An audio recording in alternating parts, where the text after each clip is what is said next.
안녕하세요. 반갑습니다. 비트코인 뉴스 팡입니다. 2020년 6월 24일 비트코인 뉴스 전해드리도록 하겠습니다. 도움이 되신다면 좋아요, 구독, 댓글 달아주시면 감사하겠습니다. 뉴스 브리핑 먼저 시작하겠습니다. 외신에서 페이팔이 암호화폐 직접 판매 서비스를 제공할 예정이다라는 기사가 나왔고요. 3억 2,500만 명의 유저를 대상으로 판매를 하게 될 것이다라고 전망을 하고 있습니다. 자, 그리고 포브스 기고가가 지금 암호화폐 사용자 채택률이 2030년에 최대 50%를 전망한다라는 전망치를 내놓았습니다. 신분증이 스마트폰 안으로 이통 3사에서 이 모바일 운전면허 확인 서비스가 출시되었다라는 소식이 있고요. 그리고 이탈리아 은행 협회에서 디지털 유로화 시범 운영 의사를 내비쳤다라고 합니다. 제이널리시스에서 이 350억 달러 규모의 비트코인이 영구 유실되었다라는 기사가 있고요. 그리고 지금 디파이의 이 가파른 성장에 이 향후 이더리움 스테이킹과 경쟁을 하게 될 것이다라는 전망의 기사도 있습니다. 자, 중국의 난징시에서 이 블록체인 기반 쿠폰 발행을 통해서 지역 경제를 부양을 나선다라는 소식이 있습니다. 자, 그럼 첫 번째 소식부터 보도록 하겠습니다. 글로벌 전자결제 시스템 제공업체인 페이팔이 직접 암호화폐를 사고 팔 수 있는 서비스를 제공하게 될 것이다 라고 알려지고 있는데요. 암호화폐 미디어인 코인데스크 보도에 따르면 이 페이팔은 3억 2,500만 명에 달하는 이용자 대상으로 암호화폐 직접 판매 서비스를 제공할 예정이라고 합니다. 그동안 페이팔은 이 코인베이스 등 암호화폐 거래소와 연계되어 자금을 입출금하는 채널로 사용되고 있었는데, 하지만 이번에 직접 암호화폐 판매에 나서는 것은 처음이라고 합니다. 코인데스크는 내부 관계자를 인용해서 이 페이팔과 벤모, 이 미국 송금 앱입니다. 에서 이 다이렉트로 암호화폐를 사고 파는 기능이 지원될 예정이라며 지갑 기능이 내장되어 있어 직접 보관할 수 있을 것이다 라고 설명을 하고 있습니다. 어떤 암호화폐 판매를 지원할지는 아직 확인이 되지 않았다고 하고요. 또한 이 관계자의 말을 빌려서 이 페이팔의 암호화폐 판매 서비스가 향후 3개월 안에 혹은 더 빨리 출시될 것으로 보인다라고 밝히고 있습니다. 일단 기사 송출 시점의 기준에 이 페이팔 측은 미디어의 문의에 답하지는 않은 상태라고 합니다. 페이팔에서 공식적으로 나오는 건 아니고요. 그 안에 이제 뭐 관계자의 그 말이다라고 이렇게 나온 기사고요. 그리고 미국의 암호화폐 거래소 이 크라켄의 CEO 제스 파월은 이 본인 트위터를 통해서 페이팔의 비트코인 지원 소식은 놀랍지만 그들의 계정 폐쇄 정책을 바꿀 것이라고는 기대하지 않는다 라고 말을 했습니다. 그리고 페이팔은 여전히 중앙 집권자이고 정부는 금융 시스템을 통한 비사법 제재를 계속할 것이다 라고 말을 했습니다. 실제적으로 미국에서 이제 페이팔이 갖는 입지가 굉장히 큰데요.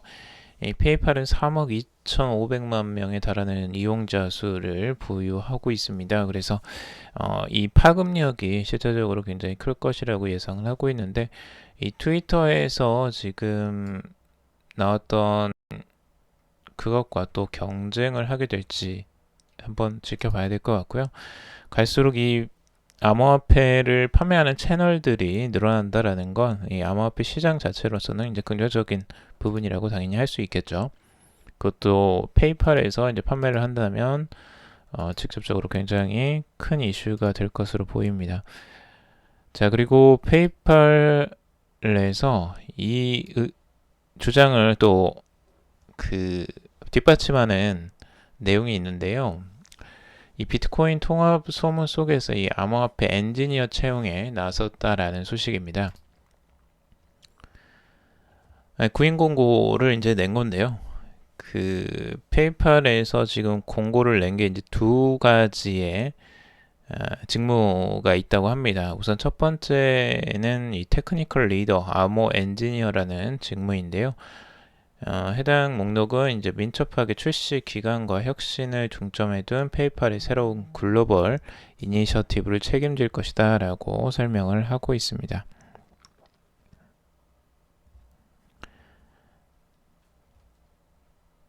또한 해당 직군의 역할은 페이팔의 서비스의 가용성과 성능 및 확장성을 목표로 하는 이 주요 암호화폐 제품, 기능 설계 및 개발과 유지를 포함한다라고 언급을 했고요. 그리고 두 번째의 그 직무는 이 블록체인 연구 엔지니어와 자사의 연구 그룹 내에서 하는 작업하는 것이라고 합니다. 이 페이팔이 공식적으로 암호화폐에 뛰어들 것이라는 최근 소문과 함께 이 암호화폐 커뮤니티는 활기를 띠면서 구입 목록에 대한 기대감을 드러냈다라는 내용입니다.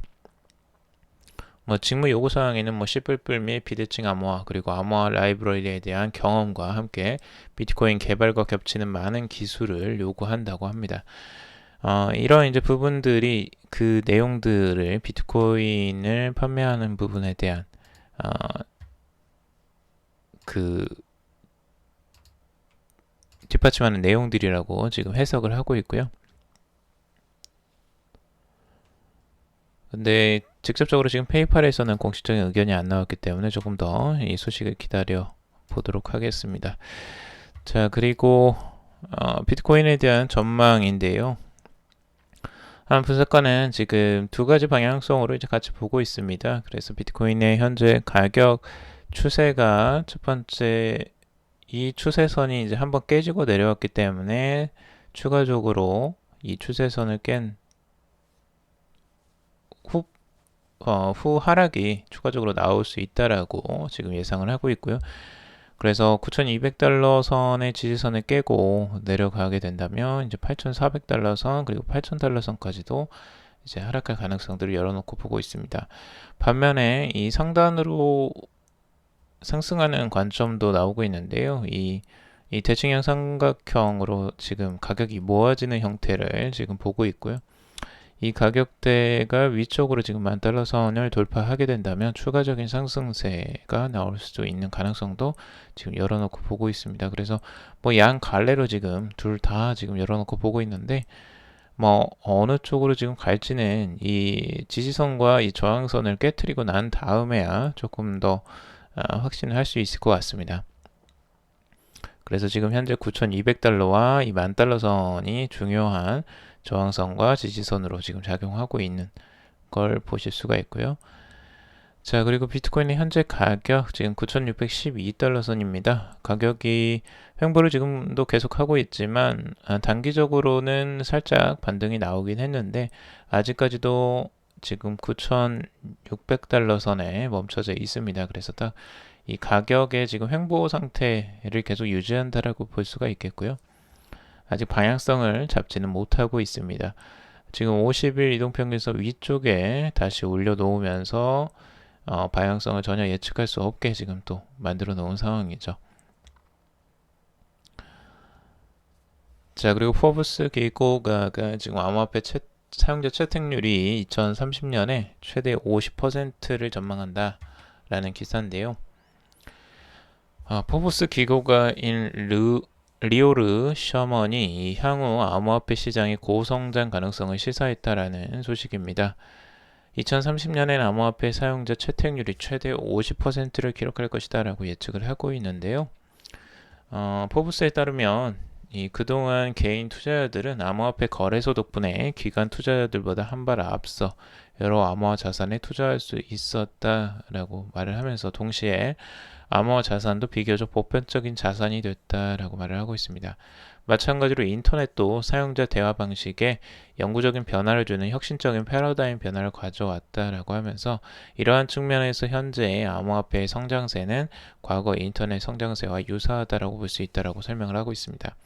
또 셔먼은 1995년 미국 가정 기준 인터넷의 사용자 채택률은 10%였으며 2020년에 50%로 급격히 증가하는 등 이 하키스틱 성장을 기록했다라고 했습니다. 반면에 현재 미국 내 암호화폐 사용자 채택률은 약 5% 수준으로 추정이 되며 아직 급격한 성장세를 보이지는 않고 있다. 그리고 암호화폐 성장세가 인터넷과 비슷하다는 점을 고려한다면 2030년 암호화폐 성장률은 20%에서 50%로 증가할 전망이다 라고 주장을 하고 있습니다. 이어서 또 셔먼은 인터넷과 비트코인 등 암호화 자산의 성장세가 동일하다면 2029년까지 사용자 채택률은 보수적인 관점에서는 10%, 낙관적인 관점에서는 50% 수준으로 증가할 수 있다라고 보고 있습니다. 또 암호화폐 뉴스 및 연구 자료 제공업체인 메사리의 리얼10 거래량 데이터를 참고해서 2029년 예상 거래 수익을 계산했을 때 최소 19억 달러, 최대 96억 달러라고 이제 덧붙이고 있습니다.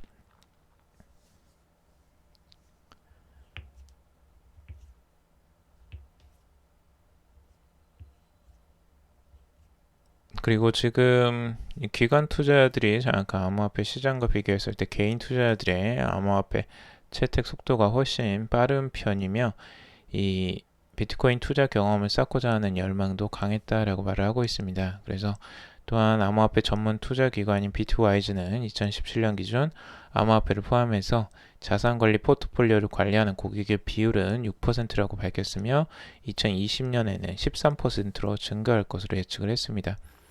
이러한 점을 고려했을 때 개인 투자자들 사이에서 암호화폐 시장이 성장할 가능성이 존재한다라고도 말을 하기도 했습니다. 자, 그리고 신분증이 스마트폰 안으로 들어왔다라는 소식인데요. 지금 모바일 신분증 시대가 드디어 열렸습니다. 지갑을 소지하지 않고도 스마트폰에 저장된 신분증만으로 이제 신원 확인이 가능해질 전망인데요. 23일날 SK텔레콤, KT, LG, U+ 등 이통 3사는 경찰청과 함께 패스 앱을 이용한 모바일 운전면허 확인 서비스를 24일날 선보인다라고 밝혔습니다. 이를 통해서 패스 이용자들은 실물 운전면허증 대신에 앱을 통해 온라인과 오프라인에서 운전 자격과 그리고 신원증명을 할 수 있다고 합니다. 전국 CU 편의점과 GS25 편의점에서 미성년자 확인 수단으로 사용될 수도 있고요. 오는 7월부터는 전국 27개 운전면허 시험장에서 면허증 갱신, 재발급 시에 신분증 대신 사용할 수도 있다고 합니다. 패스 모바일 운전면허 확인 서비스는 이 국내 최초로 디지털 공인 신분증을 상용화한 사례인데요. 이통 3사는 지난해 9월 과학기술정보통신부의 ICT 규제 샌드박스를 통해서 임시 허가를 획득했다고 합니다. 이통 3사는 이 개인정보 보호 및 위변조 방지를 위해서 다양한 첨단 ICT 보안 기술을 활용했는데요. 이 사용자가 패스 앱에 운전면허증을 등록할 경우에 이 본인 회사 명의 인증과 그리고 기기 점유 인증을 거친다고 합니다.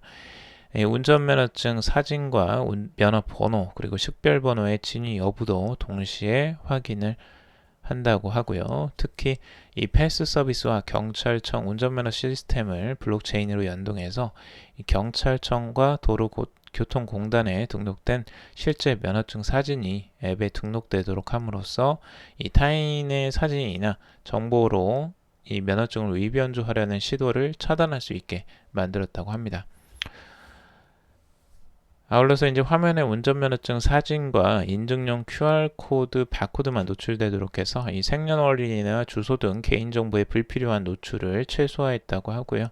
인증 화면 위에 상시 움직이는 애니메이션을 적용해서 이 QR코드, 바코드 캡처를 차단하고 일정 시간이 지나면 코드를 초기화시켜서 도용에 따른 위험성을 낮췄다고 합니다. 그래서 앞으로는 이 모바일 운전면허증을 우리가 직접적으로 이제 사용할 수 있게 되었고요. 신분 확인도 굉장히 간편하게 이제 진행이 될 수 있을 것으로 보여집니다. 여러분들도 한번 이제 시도를 해보시는 것도 재미있을 것 같고요. 앞으로는 이제 디지털로 이런 신분증을 직접적으로 활용하는 시대가 열릴 것 같습니다. 국내에서 최초로 지금 시도가 되는 부분이기 때문에 기대감도 크고 앞으로 블록체인을 활용한 여러 가지 서비스 형태들이 추가적으로 계속 나올 것으로 기대가 됩니다.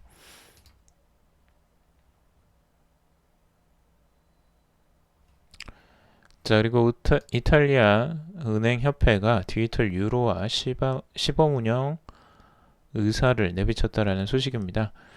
이탈리아 700여 개 금융기관이 소속된 이탈리아 은행협회가 디지털 유로 실험을 지원할 의사가 있다라고 발표를 했습니다. 이탈리아 은행협회는 이 CBDC 프로젝트와 테스트에 참여해서 유럽 중앙은행이 담보하는 디지털 화폐 도입을 촉진할 계획이다라고 하는데요. 이와 함께 ABI가 암호화폐 연구를 위해 조직한 실무그룹은 규제 준수 및 디지털 유로화 관련해 고려해야 할 사항 10가지를 또 발표했다고 합니다. 실무그룹은 이제 무엇보다 통화 안정성 및 철저한 유럽 규제 체계 준수를 최우선으로 해야 한다라고 하고 있는데요. 대중의 신뢰를 얻기 위해서는 유럽 규제에 부합하는 디지털 화폐 프레임워크가 있어야 한다라고 말을 하고 있습니다. 실제로 지금 유로화도 이 디지털 유로화에 대한 이제 준비 작업들도 계속 해 나가는 것으로 지금 볼 수가 있는데요. 이 프랑스에서 중앙은행이 CBDC 유용성을 확인하기 위한 이미 테스트를 진행하기도 했고요. 네덜란드 중앙은행도 디지털 유로 실험에 장을 제공하겠다라는 의사를 밝힌 바가 있습니다. 독일 은행협회도 디지털 유로를 지지한다라고도 발표를 했습니다. 이제 각자의 은행들이 지금 이 디지털 유로에 대해서 유럽의 중앙은행이나 아니면 은행협회에서 적극적으로 지금 디지털 유로화를 지지하는 쪽에 지금 행동을 지금 보여주고 있습니다. 자, 그리고 체인얼리시스에서 이 350억 달러 규모의 비트코인이 영구 유실되었다라는 소식을 전하고 있는데요. 이 비트코인 분석업체 체인얼리시스에 따르면 비트코인 372만 개가 영구 유실되었으며 달러로 환산 시에 350억 달러 규모라고 합니다. 복구가 또 불가능할 것으로 지금 보고 있는데요. 체인얼리시스의 보고서에 의하면 지금 5년 이상 거래되지 않은 비트코인은 총 20%이고 이는 사실상 유실된 것이라고 할 수 있다고 보고 있습니다. 또 비트코인 소유자들이 해당 자산에 접근하기 위한 프라이빗 키를 보유하지 않고 있다는 뜻이라고도 보도를 했습니다. 2020년 6월까지 채굴된 비트코인 수는 총 1860만 개이며 그중 1110만 개가 장기 투자 대상인 것으로 추산을 했습니다. 반면 채굴된 비트코인 중 적극 거래되는 비트코인의 양은 약 350만 개이고 이는 적극 참여하는 투자자의 수는 34만 명이라는 분석을 내놓았습니다. 그래서 앞으로 비트코인을 장기 투자하는 투자자들도 있지만 이렇게 유실된 비트코인도 많이 있기 때문에 실제적으로 우리가 사용할 수 있는 비트코인은 훨씬 더 적다는 거죠. 지금 비트코인이 유통되는 양들이 우리가 생각하는 것보다는 더 적을 수도 있다라는 부분입니다. 자, 그리고 디파이의 가파른 성장에서 향후 이더리움 스테이킹과 경쟁을 할 수도 있을 것이다라는 전망이 나오고 있는데요. 이 탈중앙화 금융인 디파이의 이용량이 급증하고 있다는 소식입니다. 디파이 플랫폼 에이브의 자체 토큰 가격이 지난 한 주간 60% 넘게 오른 데에 이어서 뱅크, 카이버 등 분산형 거래소 토큰 가격도 두 자릿수 상승률을 기록했다라고 합니다. 거래량은 적지만 이 화제성으로만으로 보면은 비트코인을 압도한다라고 보고 있는데요. 업계에는 이더리움 2.0에 대한 기대감이 반영됐다라고 분석을 하면서 향후에도 디파이 시장이 급성장할 것이라고 내다보고 있습니다. 다만 이더리움 스테이킹이 본격화되면 네트워크 안정성 여부에 따라서 상호 경쟁 관계가 될 수도 있다라고 라는 관측도 나오고 있습니다. 최근 이 디파이 기반 암호화폐가 최근 두 자릿수 성장세를 보이면서 주목을 받고 있다는 소식이고요. 시장 분석업체인 델피 디지털 분석 결과 지난 한 주간 디파이 대출 플랫폼 에이브 가격이 66.46% 상승을 했고 이 컴파운드의 공격적 활동으로 잠시 주춤했던 메이커다오도 25.6% 올랐다라는 소식이 있습니다. 그리고 이 코나 루프링 네트워크 그리고 카이버 네트워크 등 분산형 거래소 토큰 가격도 두 자릿수로 상승을 했다는 소식입니다. 이 디파이 상승의 주요 요인으로는 이더리움 2.0을 주목하고 있는데요. 대다수 디파이 프로젝트는 이 이더리움 네트워크에 기반을 하는데 이더리움 2.0이 머지않아 출시된다는 기대감이 디파이 업계가 수혜를 받고 있다라는 분석입니다. 지금 이더리움 2.0 이 페이지 테스트넷이 가동 중이고요. 이르면 올 7월에 메인넷이 출시될 전망입니다. 다만 이더리움 네트워크 내 업그레이드가 완료하기까지 수년이 걸릴 수 있다는 관측도 나오고 있는데요. 투자자들은 이더리움 2.0이 기존 한계였던 확장성 문제와 느린 속도 등을 개선할 수 있다는 점을 높이 평가를 하고 있다고 합니다. 그리고 이더리움 이제 스테이킹에 대해서 이제 고려를 하고 있는데요.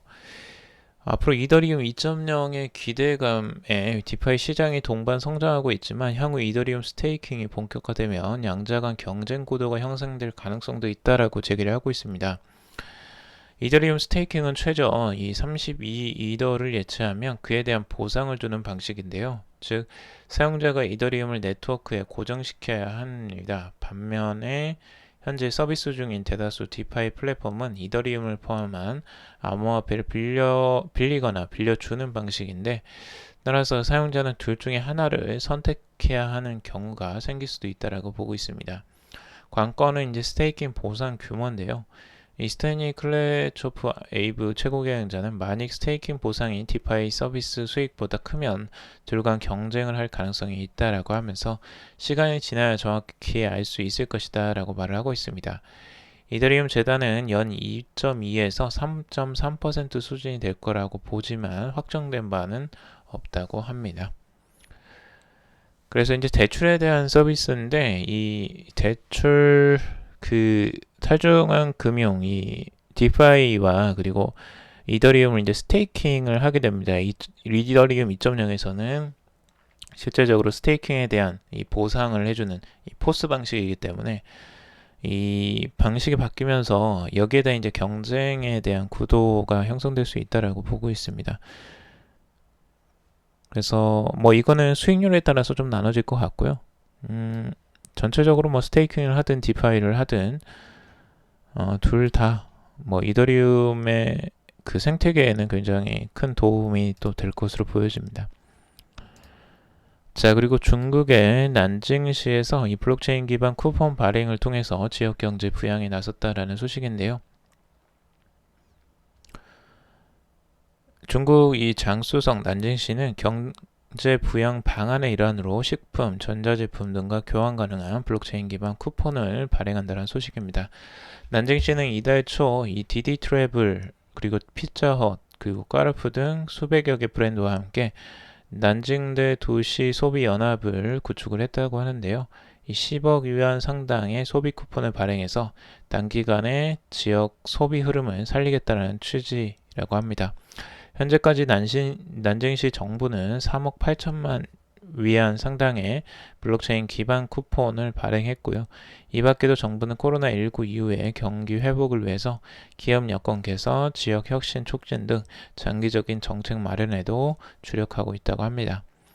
이 난징시는 일찍부터 블록체인 기술 개발에 큰 관심을 가지고 지원 정책을 펼쳐왔는데, 지난 2018년 난징시는 블록체인 기업 육성을 위해서 약 100억 위안 규모의 투자 펀드를 조성했다고 합니다.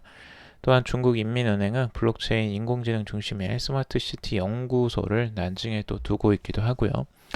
그래서 실질적인 이제 블록체인 기반 쿠폰을 통해서 이 지역 경제 부양을 하려고 하는데, 지금 소비하는 규모만 1조 2천억 원 정도가 됩니다. 하나로 따지자면. 그래서 어마어마한 돈을 지금 쏟아붓는 건데, 그게 이제 블록체인 기반 쿠폰이라는 게 지금 이제 중요한 거죠. 그래서 앞으로 이런 블록체인 기반의 쿠폰들이 사용될 가능성들이 앞으로도 계속 열려 있는 것 같습니다. 자, 오늘은 여기까지 정리를 해봤습니다. 여러분들 도움이 되셨길 바라고요. 도움이 되셨다면 좋아요, 구독, 댓글 달아주시면 감사하겠습니다.